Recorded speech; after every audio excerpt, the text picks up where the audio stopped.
Okay, so Jess, you just sold a house in Paso Robles on Cumbre with amazing results, Yep. multiple offers, short escrow, everything just really came into place, and it was a beautiful, beautiful sale. Yeah.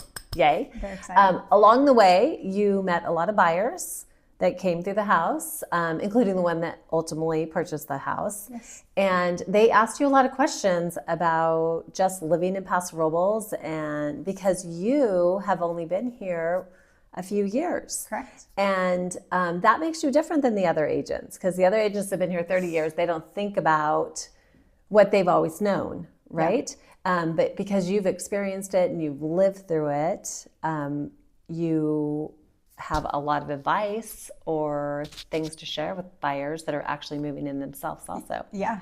So tell me about what's the number one? What's the number one thing you share or piece of advice you give to people moving into our area? Yeah. So as you mentioned, we have met so many buyers recently coming from out of the area and considering a relocation to the Central Coast. So they have all asked, outside of the specifics of the house or the property, they have all asked, okay, what should we know? And the number one thing I've told all of them is it's a phenomenal area. We are so happy we've moved. But the one thing we wish someone would have told us is the healthcare system. Yeah. So there are great doctors, there are great hospitals, but they are inundated in a way that for us, when we moved here, it took about 10 or 12 months to get in with a primary care doctor.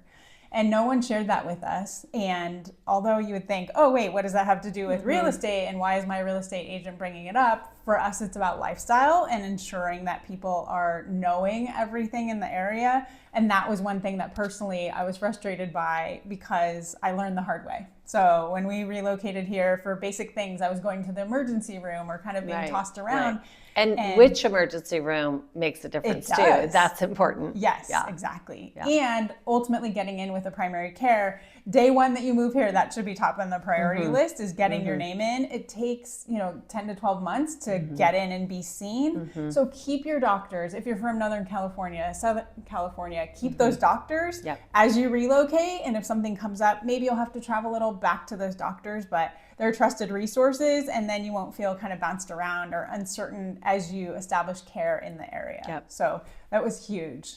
So important. And we do have a lot of concierge doctors in the area, but their wait's even longer. So many of them aren't even taking new clients. So again, keeping your primary where you came from, especially if you're in, LA or San Francisco, it's an easy drive, and then establishing once you get here. Yeah. And once you get here, establishing those doctors, Kelly and I share the same primary doctor. They're phenomenal once you can get in. It just takes longer, and it's not like some of the other areas of California where it's like you call and a week later you're in with a doctor, right? So avoiding that frustration is huge. Yeah, it's not so much quality, it's quantity. Exactly. Yes. And there's reasons why we don't have a lot of doctors in the area, but we do have some really good ones. So learning all of that's important as you move this direction. Okay, so medical is number one. What's another question that we consistently get or that you got from these buyers looking at this property in Paso Robles? Well, a lot of what's on the market and a lot of what we have opportunity to visit is properties, homes with property, right? So often there's a huge advantage, and some people get intimidated by it that there's propane, there's well, and there's septic. And if you've lived in other areas where those three things don't exist and you're used to paying pretty high prices for utilities, there's a huge advantage in those things that, they often, you have little to no expense associated with those.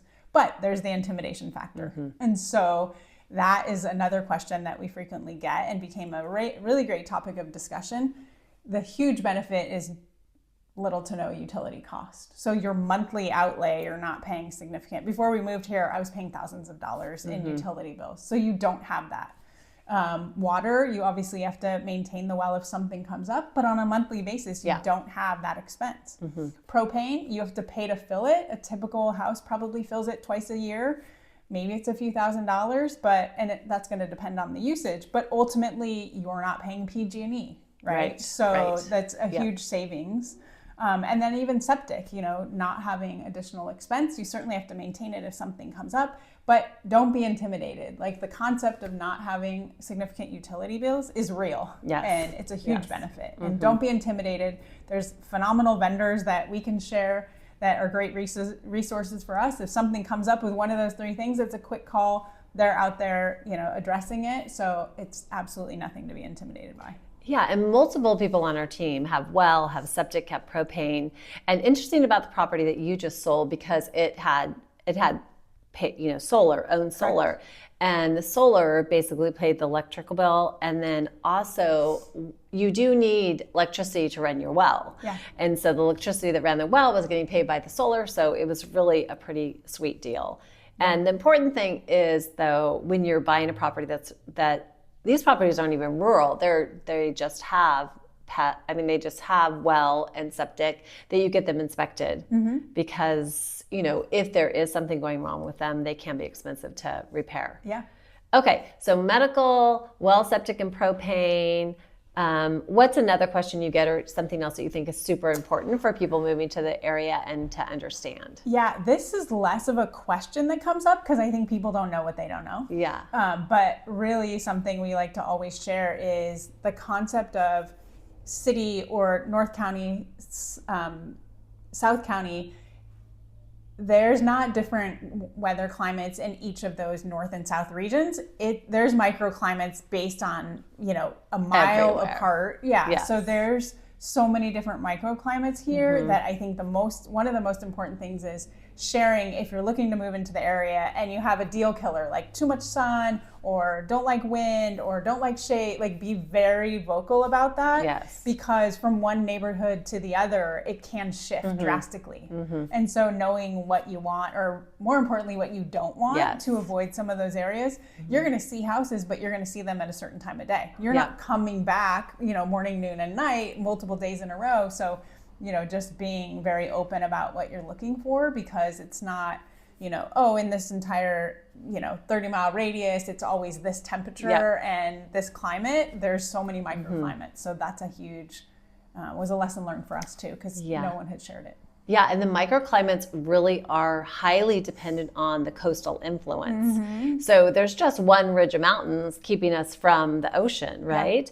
And if there's an area where that fog and that wind can pop over or through, that's going to be windier, foggier, cooler. Exactly. So it is. You've got that whole Templeton Gap. Exactly. So super important, because if weather is important to you, or you're thinking it's going to be one way because you visit wineries when you come down, and then you land someplace else, you might not be happy. So that's an important thing that we can share too. Yeah. Anything else? Those are three. So we have medical, we have well, septic, and propane, we have weather. Anything else that you think is super important? I think those are the top lessons learned. I mean, everybody comes and visits and sees all the really great things. Those would just be the top three things that, again, they don't change how great the area is. But if you're well informed and you're, understanding those in advance rather than being surprised by them after you move into a place, like we're just trying to overshare in a way that, when you get a place, you love it and you feel like you're well informed and you know everything about it. Yep, absolutely. Yeah. Okay, so that's exciting. If you have any questions about moving to the Paso Robles area, Jess has recently moved this way a few years ago, and I haven't been here forever. Grew up in San Luis Obispo, though, so we can answer any questions you have or help you find your perfect place.